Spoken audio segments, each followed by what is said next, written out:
Hello, Michelle back with another spooky Reddit story. This story is from about 7 years ago. It was posted on Reddit. So it's an older one, but I thought this was really interesting. It does take place outside the US, so I thought it was just a cool one. An eye-opening experience that changed my view of the paranormal is the title. This is my first post, and I thought I would share my experience after having heard from others. This happened about 20 years ago when I was a fresh graduate and just starting out my career. I was neither a believer in the paranormal, nor was I quite a skeptic, but rather someone who didn't give much thought to things that I had not experienced firsthand before. Anyway, I was working with a firm as a corporate recovery specialist, and the firm had recently secured a major job in another country. Naturally, being one of the newbies to the firm, myself along with a team of others were posted to the country as the second wave of staff to work on the job. This company that went bust was a large one, being in the business of construction and development and among many other businesses. It so happened that one of the projects that this company had been working on was an apartment/housing estate that they had been building and had partially completed before they went bust. Picture this. The company had basically cleared a circle of land about a kilometer from a highway out of a primary jungle, with one road leading in and out of the deserted highway. Within the circle of cleared land, they had at various stages of completion apartment blocks. The apartment complex was about 20 minutes from the nearest town along the highway, which was itself cutting through the jungle for the most part, and was the place our company decided to house the staff on the job. Mind you, some of the units were completed to the point that they had been fully furnished with utilities, furniture, and air conditioning, while others were in various stages of construction. The 5-story apartments had 3 bedrooms, a master and 2 bedrooms, a kitchen, spacious living room, and a balcony. Anyway, after getting off the plane and being sent by the existing staff to the office, which was in town, I was told that because of the configuration of the apartments and the number of staff, etc., I would have the honor of staying in an apartment block by myself. I was the only guy in the second wave of staff. Honestly, had no problem with that, as I was a young man full of piss and vinegar. Having that feeling of invincibility combined with certain naiveness of youth, a heady cocktail, no doubt. Sorry. I had trouble reading that one. It also helped that the ladies in my group were quite impressed by my fearlessness and daring in agreeing to stay in the block all by myself as well. Making an impression on the ladies, are we? So I moved into the master bedroom, settled down, and got to work. A routine quickly established itself as we worked till late every day, and I normally got back to the apartment by 9 p.m. to prepare my dinner, shower, and hit the sack.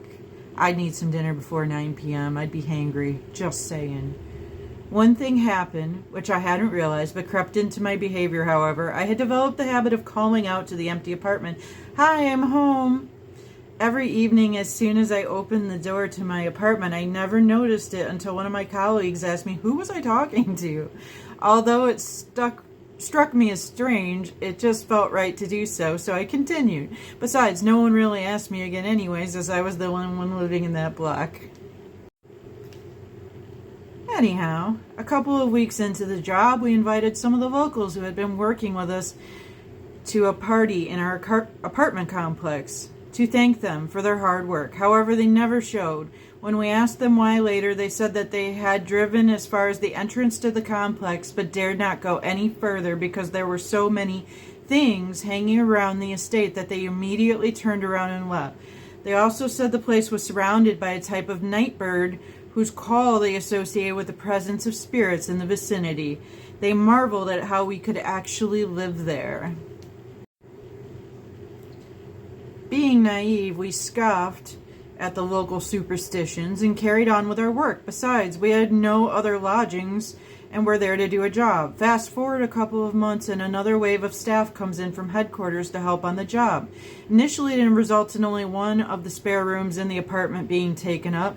No biggie, and things were fine. That is until a latecomer who arrived a couple weeks after the first batch comes in and takes up the last bedroom in the apartment. That is when all hell started to break loose.